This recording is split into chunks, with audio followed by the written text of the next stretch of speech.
सुमनसवन्दित सुन्दरि माधवि चन्द्र सहोदरि हेममयि मुनिगणवन्दित मोक्षप्रदायिनि मञ्जुळभाषिणि वेदनुते पङ्कजवासिनि देवसुपूजित सद्गुणवर्षिणि शान्तियुते जय जय हे मधुसूदन कामिनि आदिलक्ष्मि जय पालय माम्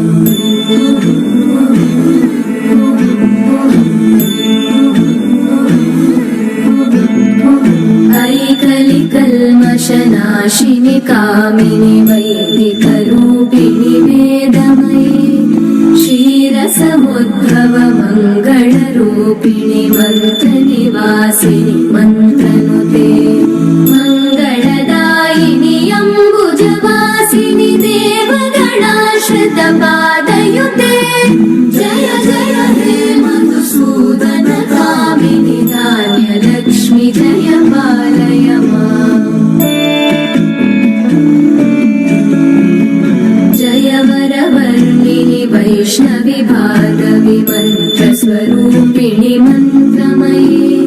सुरगणपूजित शीघ्रफलप्रद ज्ञानविकासिनि शास्त्रनुते भवभयहारिणि पापविमोचनि साधुजनाश्रितपादयुते जय जय हे मधुसूदन कामिनि धैर्यलक्ष्मि जय पालय माम्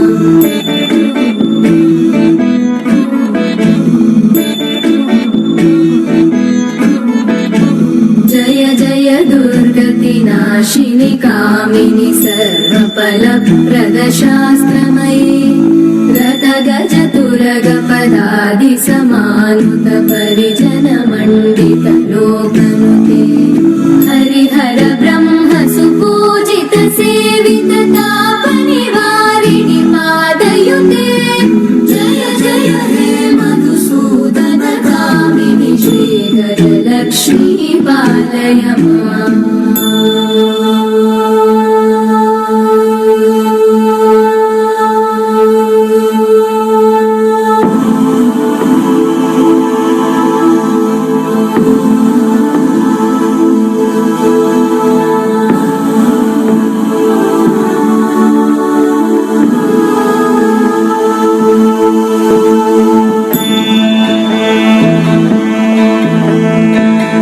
ऐकगवाहिनि मोहिनि चक्रिणि रागविवर्धिनि ज्ञानमये गुणगणवारिधि लोकहितैषिणि सकलस्वरवरगाननुते सकलसुरासुरदेव मुनीश्वर मानववन्दित पादयुते जय जय हे मधुसूदन कामिनि सन्तानलक्ष्मि पालय माम् जय कमलासनि सद्गतिदायिनि ज्ञानविकासिनि गानमये अनुदिनमर्चित कुङ्कुमधूसरभूषित वासित वाद्यनुते कनकधरा स्तुति वैभववन्दित शङ्कर देशिक मान्यपते जय जय हे मधुसूदन कामिनि विजयलक्ष्मि जय पालय माम् प्रणत सुरेश्वरि भारति भार्गवि शोकविनाशिनि रत्नमये मणिमय भूषित कर्णविभूषण शान्ति समावृत हास्यमुखे नवनिधिदायिनि कलिमलहारिणि काम्यफलप्रद हस्तयुते जय जय हे मधुसूदन कामिनि विद्या लक्ष्मि पालय माम् धिमि धिमि धिं धिमि धिं धिमि धिं धिमि धुन्दुभिनाद सुपूर्णमये धुम धुम धुं धुम धुं धुम धुं धुम शङ्खनिनाद सुवाद्यनुते